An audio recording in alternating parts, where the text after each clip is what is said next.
নমস্কার। তো আমার জীবনের পার্ট 4-এ চলে আসলাম, ঠিক আছে।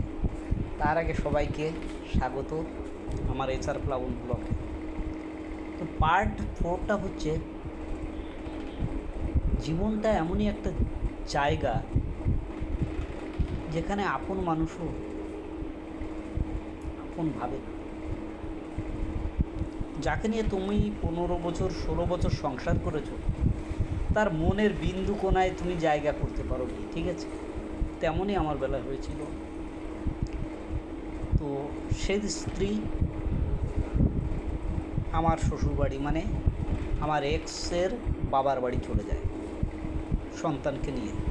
তখন আমি 3-4 বছর ডিপ্রেশনে ছিলাম, খুব মানসিক যন্ত্রণায় ভুগতাম যে সন্তানটাকে নিয়ে গেল, রেজাল্টটা কেমন হবে, রেজাল্ট মনে হয় ভালো হবে না, কারণ সে আমাকে ছাড়া সন্তান ভয় পেত না।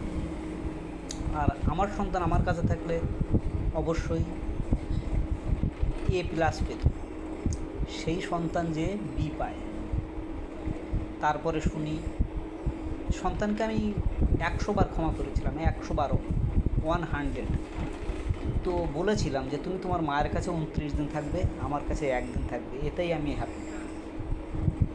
কিন্তু সন্তান তখন শোনেনি, হয়তো বা মায়ের বিভিন্ন কুপরামর্শ পড়ে, তার দাদু দিদাদের কুপরামর্শ পড়ে, তার বিধবা মাসিমার কুপরামর্শ পড়ে আমার কথা শুনে কোনো এক সময় সেই সন্তান শুনি একটা মেয়েকে বিবাহ করে ফেলেছে, মানে বের করে এনে বিবাহ করে।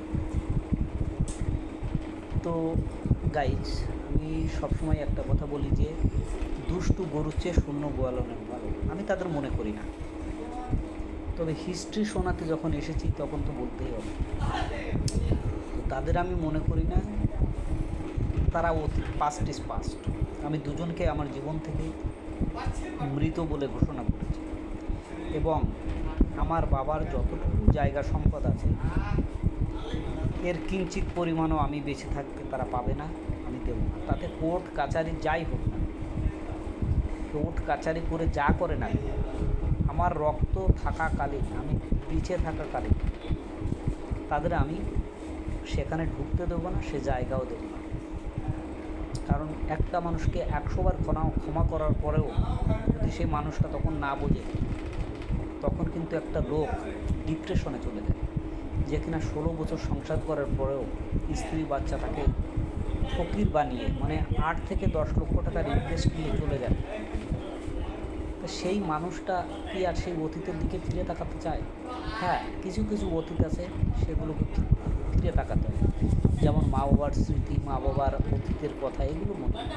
কিন্তু এইসব হারামিদের কথা মনে করা আদৌ ঠিক, আর আমি করিও না। আর এরা আমি বেঁচে থাকতে বিন্দু মাত্র সূচের মাথায় যতটুকু মাটি ধরে, এটাও আমি দেবো না এদের, ঠিক আছে। তো এই হচ্ছে আমার জীবন কাহিনী। তারা তাদের মতো ভালো থাকুক, আমি আমার মতো ভালো থাকি, এটাই আজ 8 বছর ধরে আমি চালিয়ে যাচ্ছি, ঠিক আছে ভাই। এই হচ্ছে আমার লাইফ হিস্ট্রি। তো এই হচ্ছে লাইফ হিস্ট্রি। তো যাদের আমি আপন করে নিয়েছিলাম, যাদের জন্য ভাই বাড়ি ছাড়া হয়েছিল, বোন বাড়ি ঢুকতে পারতো না, আমার বাবা হার্ট অ্যাটাক করে মারা গেছিলো, আর সেই জানোয়ারদের আমি ভালো মনে করে জায়গা দিয়ে তারা আমার সব কিছু লুটে নিয়ে চলে গেল। আসলে একটা কথা আছে, যে মেয়েরাই পারে, যে মেয়েরা স্বামীর সব কিছু লুটে নিয়ে স্বামীকে ফকির বা ভিখারি বানিয়ে চলে যায়, তাদের ভিতরে কিন্তু কোনো মনুষ্যত্ব বোধ থাকে না।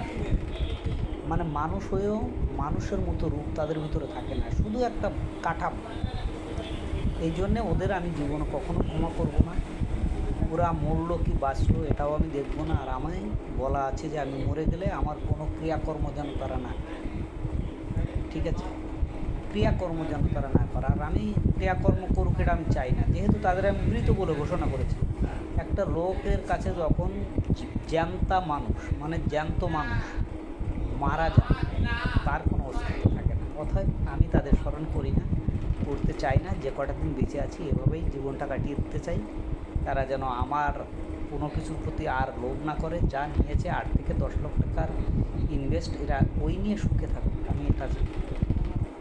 গাইজ, ভালো থাকুন সবাই, সুন্দর থাকুন। সুস্থ